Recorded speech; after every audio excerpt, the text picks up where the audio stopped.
Hey guys, here we are, coronavirus pandemic week, I don't know, 6, maybe?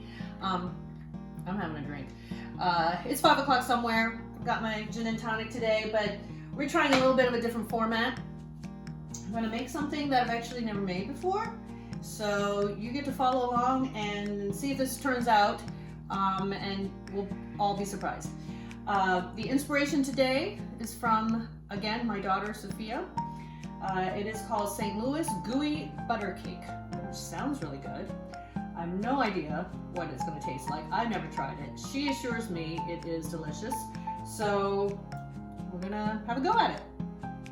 All right, so we are following a New York Times recipe today that I found for St. Louis Gooey Butter Cake. So we'll follow this recipe right now in real time. And it says in a small bowl that we're going to mix our room temperature milk with 2 tablespoons of warm water. So here's my milk, here's my warm water, mix that together. And then it says to add the yeast and whisk gently until it dissolves. Okay, well, let's see, we got our little whisk here. I'm gonna put our 1 3/4 teaspoons of yeast in. Mix that up until it dissolves. Dissolving it. Okay. It says the mixture should foam slightly. Foaming happening.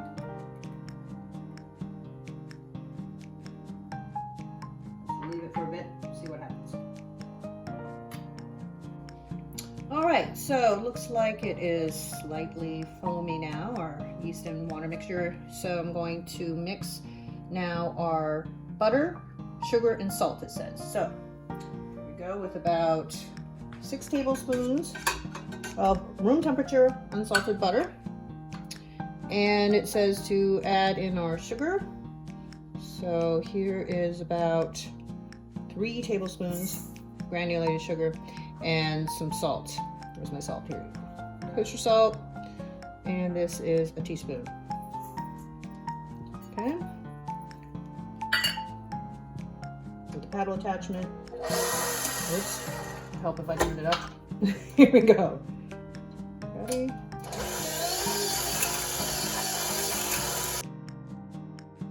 Creaming the butter, sugar, salt. You gotta scrape down the sides, okay, and try this one more time, get it all incorporated. We're gonna crack in our egg, it says, to the creamed mixture, beat that in. So now it says we're going to add the flour in the milk mixture and scrape down the sides of the bowl between each addition. So I've got my 1 3/4 cups of flour. Did I say flour? Yes, flour and milk mixture. So I'm going to add a little bit of the flour. Okay, and then when you mix this, definitely start it on low or you're going to be wearing the flour. So there we go. And as that's mixing, add a little bit, it says, of your milk and that yeast mixture we made. Now I can turn it up a little bit as it's getting mixed in. All right. And we scrape down the sides and do the same thing again until everything gets incorporated. So I've added all of my dry ingredients to the wet ingredients. And now it says to beat the dough on medium speed until it forms a smooth mass and pulls away from the sides of the bowl. This could take 7 to 10 minutes, but we're going to get it started. I'm going to set my timer. Just let it go. It's been about 7 or 8 minutes, and I had to add a little bit of time because in the beginning all the dough got stuck to my paddle. So if that happens to you, just stop it and scrape it off and then start it back up. And so now let's take a look. It says it should be kind of a smooth ball, and no longer sticking to the sides. Actually, it looks pretty good. The size of my bowl looks pretty clean. All right, so let's take this guy out. Move our paddle. And see what it looks like here.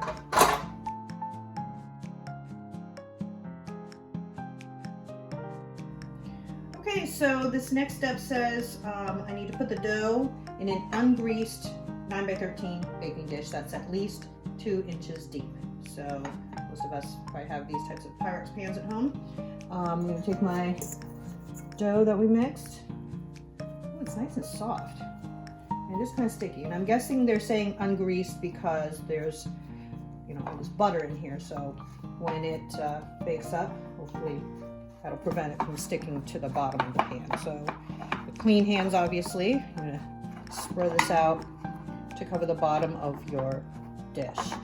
And then I think it says once you do that, you're going to cover it with plastic wrap or a clean tea towel, and then you're just going to let it double in size. Remember, you have that yeast in there.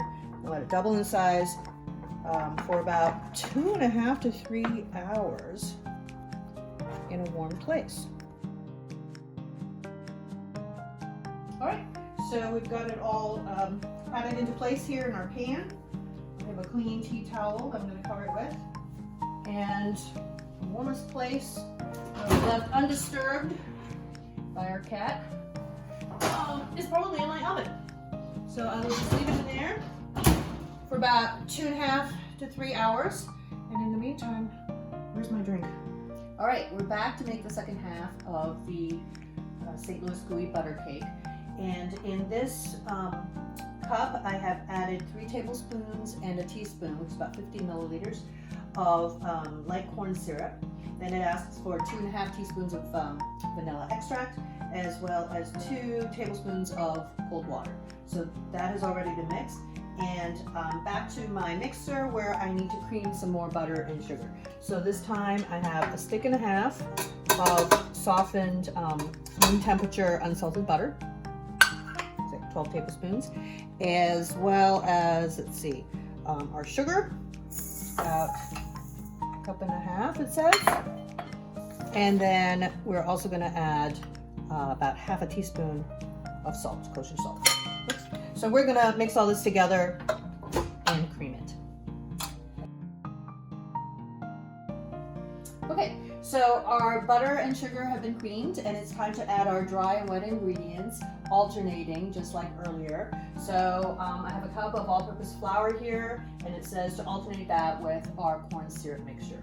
So again, put a little bit of flour in, and then make sure you are mixing this on low at first, so it doesn't spray all out of the bowl. And as that's mixing, add a little bit of your liquid. We're going to keep alternating again until all of them have been fully incorporated. While I was beating those ingredients in, I realized that I forgot to put the egg in. If you do forget to put the egg in, it's okay. You can put the egg in at the end. It'll still come out the same. So I told you, I've never made this before, right? So now the last step is to take that first layer that we made 3 hours ago or so, and we're going to put this mixture now on top of that in dollops, and then smooth it out, and then we're going to bake it. So here we go.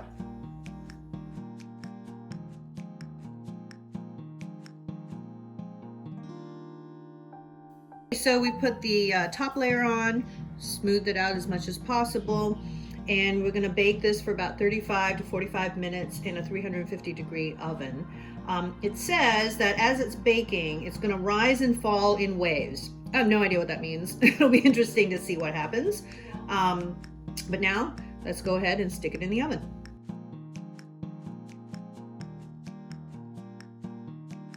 I think it's ready. It's smelling really good.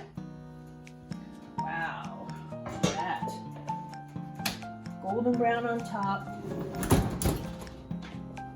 And I guess the rising and falling in waves, you can kind of see it. Still kind of bubbling in here.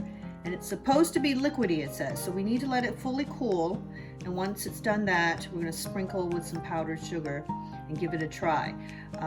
Sophia tells me it's very rich, so we cut it up into little squares like brownie size, and we'll try it once it's cooled down a bit. All right, we're ready for the last stage. Our gooey butter cake has cooled down, and now I'm going to sprinkle some powdered sugar over top.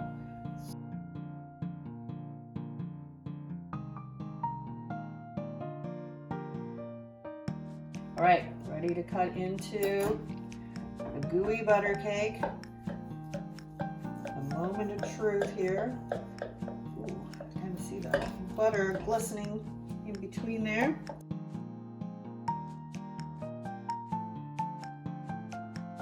Let's lift out this piece. Ooh, look at that. Crispy edges and gooey on top with our more, what would you say, bready cookie kind of crust on the bottom.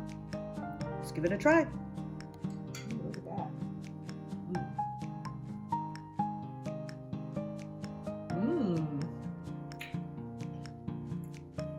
Wow. It's rich. It's actually not too sweet. Kind of creamy on top, slightly chewy on the bottom, and then it's got that crisp outer edge. It's really good. All right, you guys should give this a try. Gooey butter cake.